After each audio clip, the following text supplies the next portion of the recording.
With so many online stores out there, it's easy to get drawn in by shiny ads and too good to be true deals. Today we're checking out VelenorLondon.com, a new online fashion shop. Is it legit or should you stay clear? Let's find out. So VelenorLondon.com presents itself as an online fashion retailer. Their website offers clothing items, promises focus on quality, and uses familiar e-commerce platform tools. On the surface, it looks like a normal shop. Even the site uses HTTPS SSL, which means data transmission is encrypted. But here's where things get worrying. The domain was registered very recently, in November 2025. This means VelenorLondon.com has almost no history online. Reputation checker services flag it as risky. One site gave it a very low trust score of 8 out of 100, warning that the store is suspicious and labeled it potentially dangerous. Web traffic data shows almost no visitors. It ranks extremely low globally, suggesting the store isn't established or well known. Because it's so new, there's essentially no verified user feedbacks or reviews. That means no credible proof people have received good quality items.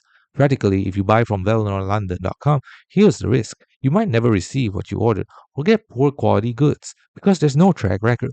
Returns or refunds could be difficult or impossible. With hidden ownership and limited transparency, there's little protection. Payment might go through, but without buyer protection or reputation on the seller's side, you may lose money if things go wrong. In short, there's a significant chance you end up disappointed or out of money. So is VelenorLondon.com legit? The honest answer is no. It looks highly suspicious. With a brand new domain, very low trust scores, almost zero visibility, and no independent reviews, VelenorLondon.com checks many of the warning sign boxes for scammy fashion stores. Our recommendation is to avoid buying from the website. If you want clothing online, go for established retailers with proven track records, visible reviews, transparent company info, and buyer protections. Thanks for watching. Don't forget to like and subscribe for more videos.